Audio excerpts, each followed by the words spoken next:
Hi everybody, Daniel Gaines here again. Back to show you all some more information and go over a few more points with the case I'm dealing with as far as the state of Washington goes in custody of everything that's going on. Now, keep in mind, Juliette Parker, my ex-wife, was arrested on attempted kidnapping 2 and I think it was assault 2 charges. That's all pending. I don't know details of that. I'm not going to get into it. But through all of that, custody of my child has been brought back into play. I showed the audio recording last time, and this time we're going to get into some more stuff. So let's begin. My claims are parental alienation. Always have been, they've never changed. What is alienation? Parental alienation is a blanket term that describes one parent's words or actions to actively destroy the child's relationship with the other parent. Although no parent wants to harm their children, alienation can cause long-lasting emotional damage for children caught up in it. Now let's look at malicious mother syndrome.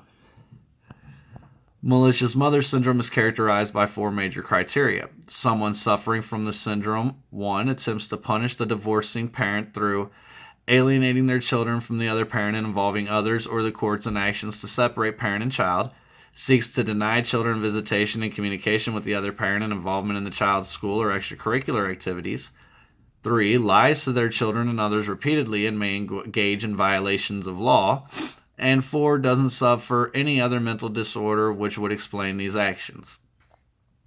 Now, we see what these 2 are. Now let's get into some of these documents real quick. Just a few.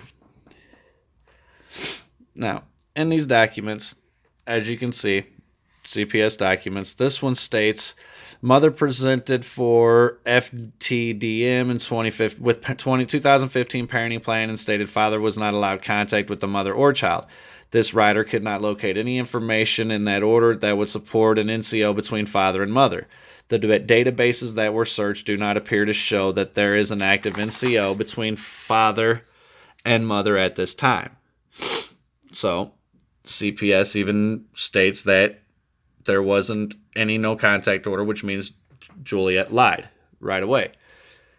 Bio father has been making threats to slander. CPS social worker's name, contacted media, and believes daughter was in the FTDM at 10:30 this morning and is stating he does not have to follow Washington state laws.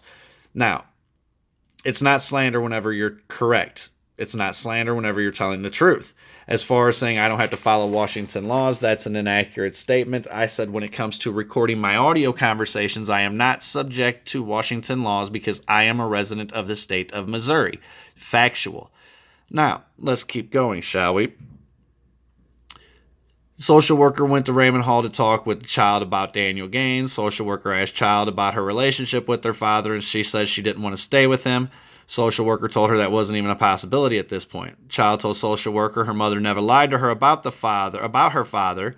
She stated her father shoved her mother down the stairs when she was pregnant. She said Daniel, that is what she called him, lied about his military experience, was a drug addict and alcoholic, and that he bit her when she was in the bath as a baby. Now, there's no way my daughter could have known any of this stuff, whether it's factual or not, unless it was all put into her head.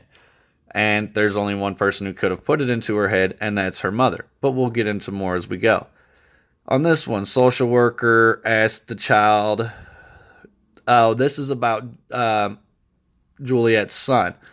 See, part of my claim is that the alienation includes Juliette sending my daughter out of state anytime I try to get things in court to prevent me from ever being able to establish any contact. So, social worker asked the son when he got to Texas. He said on Monday, 2/17. Social worker asked why he went to Texas. He said because the drunk lady accused my mom of trying to take her baby. He proceeded to tell social worker about seeing the SWAT team enter his home from where he was at the neighbor's house. He said his mom and dad sent him to Texas so he could be safe from the news and the drunk lady. That's what her 10-year-old son told CPS.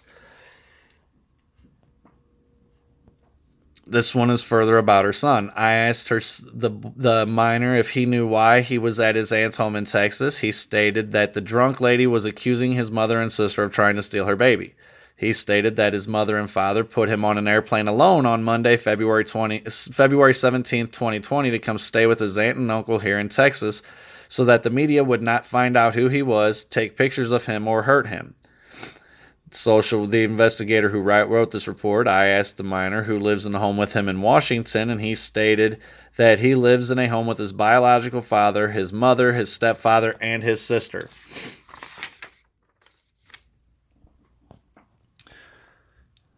In this document, social worker asked Juliette who lived in her home, and she said there was currently nobody in her home. The social worker asked who used to live there, and she said her daughter, her son, Skip, Robert, which is her husband, and Cody, who's her boyfriend. Social worker asked where Cody was now, and she said Texas. Social worker asked where her son was, and she said Texas with his paternal relatives. Social worker asked how the minor was doing in school, meaning my daughter this time, and was told she wasn't in school because she was working on her GED. She explained that my child only needed one trimester to graduate, so she dropped out to get her GED in an effort to go to college sooner. Whenever a social worker asked which GED program, and she said she was studying, and she said she was studying books and didn't know there were actual programs. Juliette told social worker there was significant abuse by my daughter's father, Daniel. She stated he is a psychopathic meth head, said he was given supervised visits by the courts and only did one, said there was a time when he threw her down the stairs when she was pregnant, threatened to beat her with a baseball bat, and threw a speaker at her head. Juliette also informed social worker that Daniel had bitten my daughter on the shoulder once because she'd bitten him. Down here's where the detectives told the social CPS caseworkers that Juliette is a master manipulator who cannot keep her lies straight. She said the case was like Pandora's box.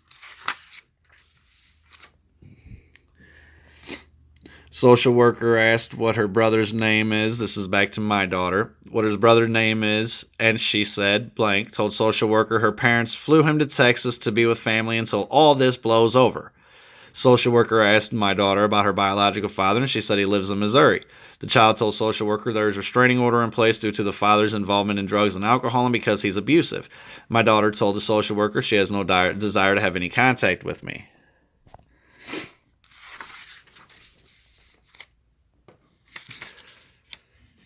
See, Juliette claims that I am intentionally not a part of my child's life while I claim alienation.